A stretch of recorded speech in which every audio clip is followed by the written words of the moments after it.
To keep a track of my projects on this channel, I'm making a small diary with eco-resin covers. I'll be using a pinkish mix of crafting glitter and a 3:1 resin plaster mix. I've got my tools ready for scooping and mixing the eco-resin with a pinkish array of water-soluble pigments.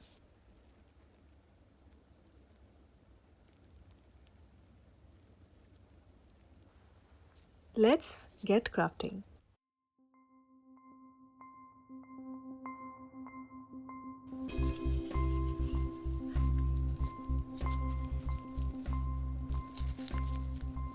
Since the glitter is invisible once mixed into the resin, it's better to just add it directly to the mold itself.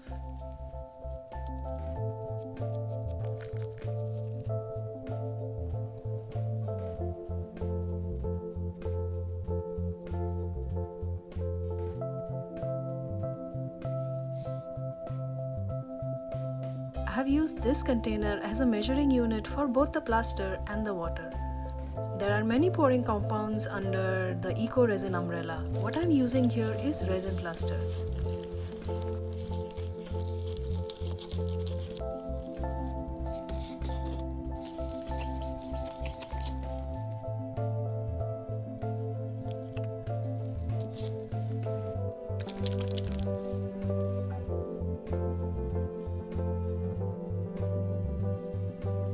I'm looking for a marbled effect rather than a uniform tone, so I won't mix the resin too much after I add the pigments. Just enough to create some streaks.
Because this was my first pour, I got the quantities wrong. I used the leftover resin to make some teardrop earrings. Check the link in the description if you fancy trying eco-resin jewelry.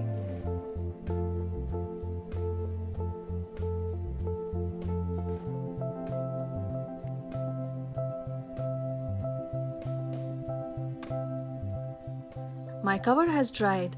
Let's see what we have there. This side is a little raised with some textures, but look at that marbling. There's a little color puddle here. I shouldn't have lingered there while pouring. And look at this other side. I can see the lines and squiggles. It looks quite different from the first side. Let's get this out of the mold.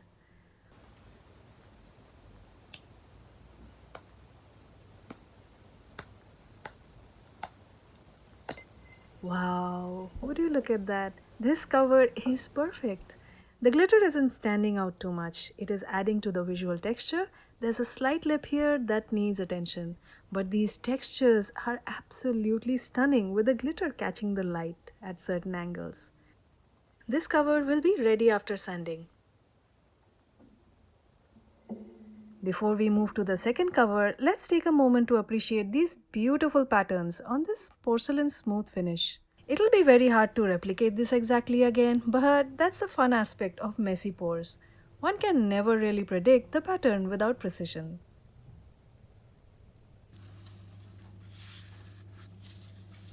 Now I'm going to use the same color palette to cast the second cover. But I'll try a slightly different pouring movement and use a slightly different medium as well for comparison. This time I'm using casting powder, another product under the Eco-Resin umbrella. This one has to be mixed by weight, so I'm using the scales to get it right. I already know the mold volume, so I've done some back calculations to figure out exactly how much I need to mix. This time, I won't have any extra resin left.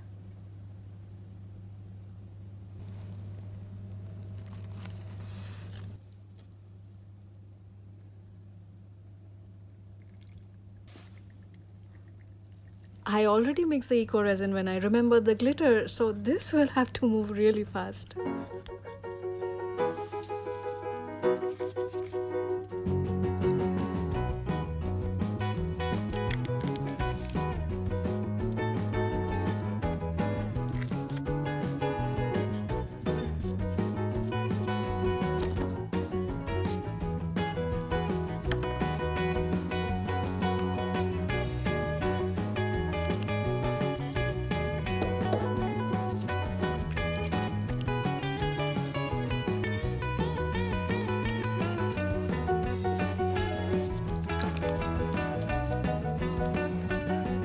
The resin is supposed to be poured right after the mixing, I think, but being in a hurry, I naturally picked a color which was close but not quite right.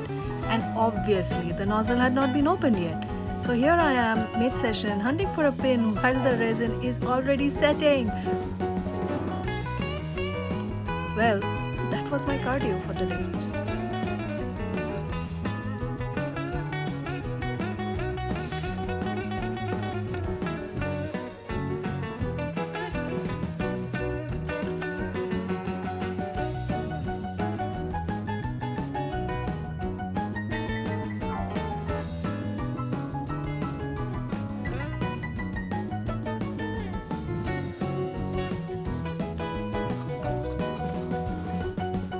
You can really see the difference in the flow here. It's already starting to become lethargic.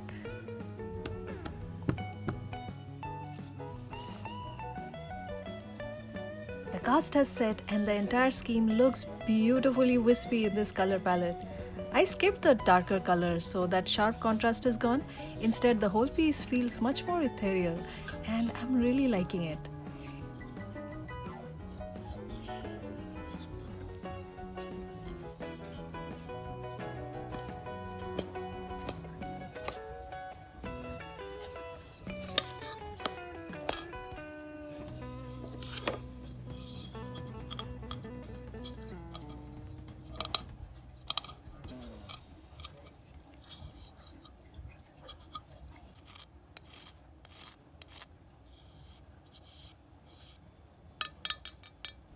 This cover has a different personality from the first one. Definitely much more pinkish. There's a slight lip here that I'll need to take care of, but it's coming off quite easily.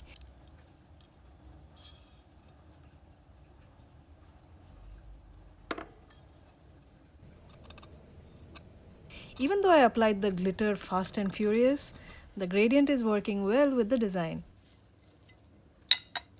My second cover is also ready now. The edges are soft, but I think the covers themselves are a wee bit too thick for the size. I'm going to sand them down. That'll remove the lip and also take care of the pigment that sometimes floats on the top and dries off. It will also lessen the thickness and the doming which happened for the first cover. Eco-resin scratches easily if you sand it dry. I learned that the hard way with my Bauhaus-inspired pencil holder. Link is in the description if you want to check it out. It has to be wet sanding. It's the only way to get a perfect finish, especially if you're looking for a smooth, flat surface. Plus, it also takes care of any dry dust flying around while crafting.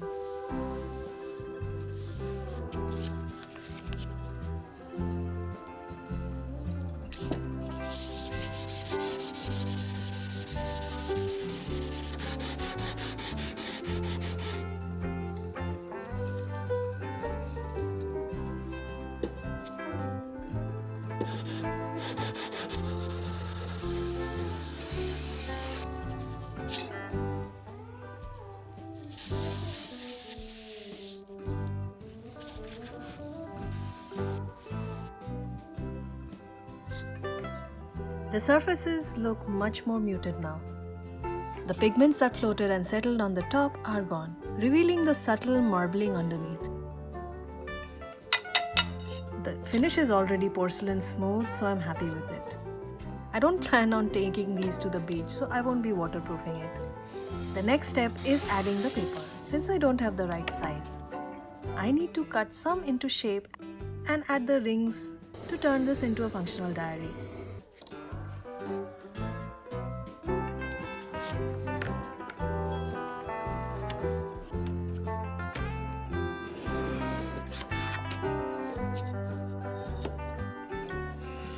I will be using a mix of grid lined and sketching paper.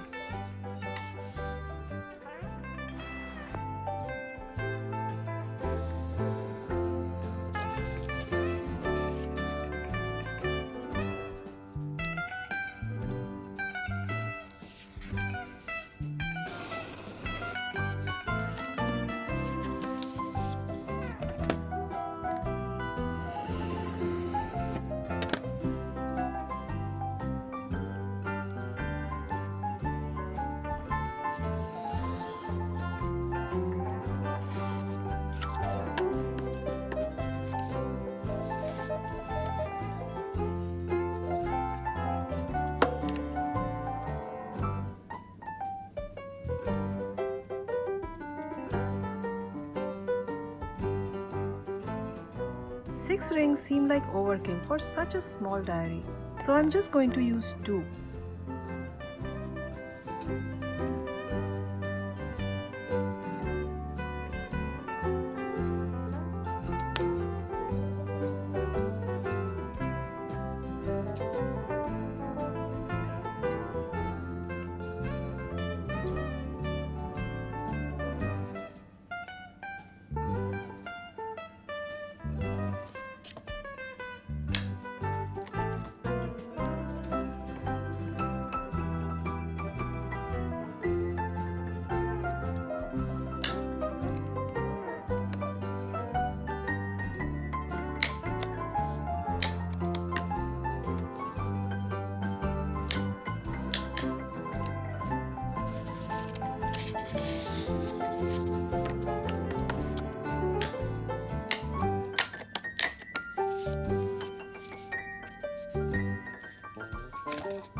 I debated whether to go for a contrasting or matching color for the rings, but eventually chose the rings that wouldn't distract from the wonderful visual texture of the covers.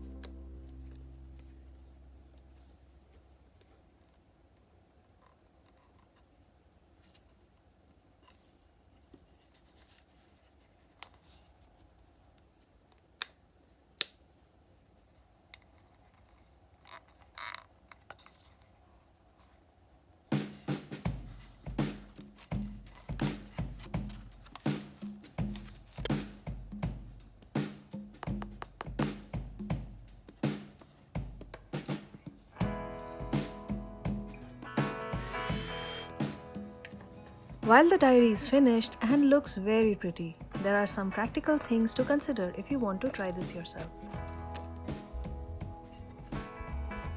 First, there's the fragility. If I drop this, it will likely break. If you need that extra drop resistance, epoxy is the way to go. Secondly, these covers are a bit too thick for the size. You can see they don't close easily. This creates a friction problem. The resin is harder than these plastic rings, so opening the diary is already scratching them. If I use metal rings, they'll be harder than the resin and would likely crack the covers over time. Because of this, I'd suggest only making eco-resin covers if you're happy to use much larger rings. However, that can throw off the cuteness and visual balance. My best suggestion? Use these techniques for items that stay on your desk. It would work perfectly for a Rolodex style stand, a propped up to-do list, or even a base for a desktop calendar. I'm going to use this to write down my crafting to-do list, removing and adding pages as per requirement to make it work. Hope this was a fun watch. Happy crafting and have a wonderful day.